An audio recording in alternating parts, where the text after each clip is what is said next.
Ezekiel പ്രവാചകന്റെ പുസ്തകത്തിൽ നിന്നുള്ള വായന 45-ാം അധ്യായം 1 മുതൽ 17 വരെയുള്ള വചനങ്ങൾ. ഭാഗം 1. അതിവിശുദ്ധ സ്ഥലം, ദേവാലയം, സമാധാന ബലി അവിടെ അർപ്പിക്കണം. ദേശത്ത് കർത്താവിൻ്റെ ഓഹരി. 1-ാം വചനം. നിങ്ങൾ സ്ഥലം ഭാഗം വയ്ക്കുമ്പോൾ ഒരു ഭാഗം 25,000 മുഴം നീളത്തിലും 25,000 മുഴം വീതിയിലും കർത്താവിൻ്റെ വിശുദ്ധ ഭാഗമായി നീക്കി വയ്ക്കണം. ആ സ്ഥലം മുഴുവനും വിശുദ്ധമായിരിക്കും. അതിൽ 500 മുഴം നീളവും വീതിയുമുള്ള സമചതുരം വിശുദ്ധ മന്ദിരത്തിനുള്ളതാണ്. അതിനു ചുറ്റും 50 മുഴം ഒഴിവാക്കിയിടണം.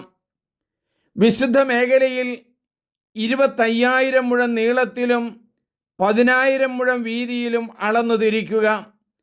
അതിൽ വേണം അതിവിശുദ്ധമായ ദേവാലയം സ്ഥിതി ചെയ്യാൻ. അതു ദേശത്തിൻ്റെ വിശുദ്ധ ഭാഗമായിരിക്കും.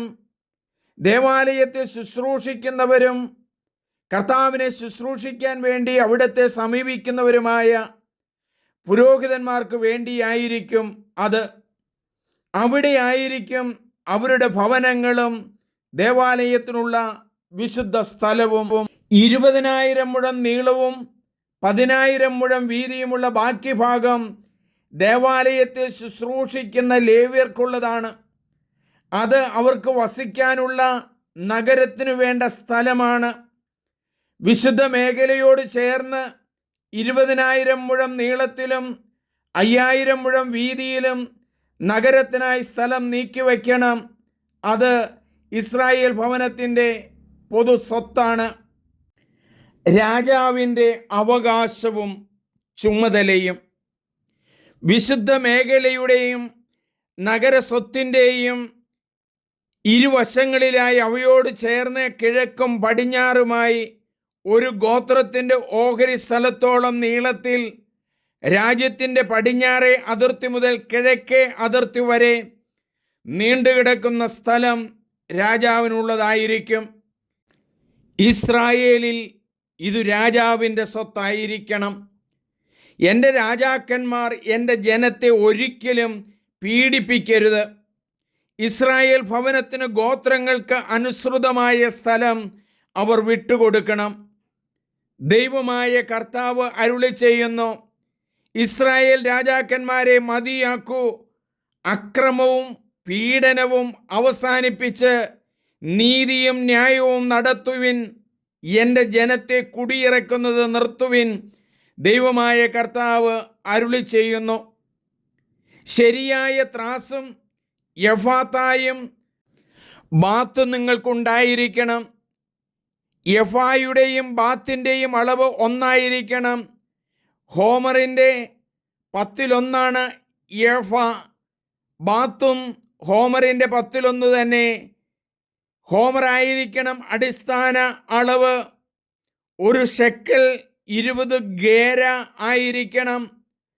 5 ഷെക്കൽ 5 ഷെക്കലും 10 ഷെക്കൽ 10 ഷെക്കലുമായിരിക്കണം. നിങ്ങളുടെ മീന 50 ഷെക്കൽ ആയിരിക്കണം. നിങ്ങൾ സമർപ്പിക്കേണ്ട വഴിപാട് ഇതാണ്: ഗോതമ്പും ബാർലിയും ഹോമറിന് എഫായുടെ 1/6, എണ്ണ കോറിന് ബത്തിൻ്റെയും 1/10 കോർ, ഹോമർ പോലെ തന്നെ 10 ബാത്ത്. ഇസ്രായേൽ കുടുംബ അംഗങ്ങൾ ആട്ടിൻകൂട്ടത്തിൽ നിന്ന് 200-ന് 1 എന്ന കണക്കിൽ സമർപ്പിക്കണം.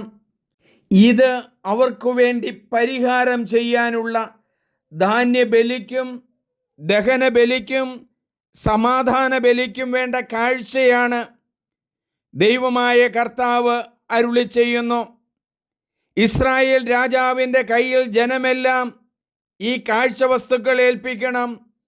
ഇസ്രായേലിൻ്റെ എല്ലാ നിശ്ചിത തിരുനാളുകളിലും അമാവാസികളിലും സാബത്ത് ദിനങ്ങളിലും ദഹനബലിക്കും ധാന്യബലിക്കും പാനീയ ബലിക്കും വേണ്ട വകകൾ കൊടുക്കുക രാജാവിൻ്റെ കടമയാണത്.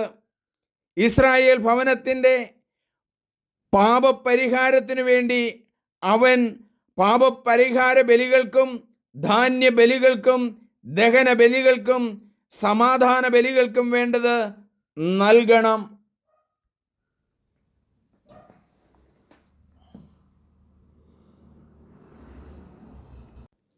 ദൈവമേ, എസെക്കിയേൽ പ്രവാചകനിലൂടെ അരുളി ചെയ്യുകയാണല്ലോ, സ്വത്തിൽ ദേവാലയത്തിന് വേണ്ടി ഒരു നിശ്ചിതമായ വിശുദ്ധമായ സ്ഥലം നീക്കിവെക്കണം, അവിടെയാണ് ദേവാലയം പണിയേണ്ടത് എന്ന്.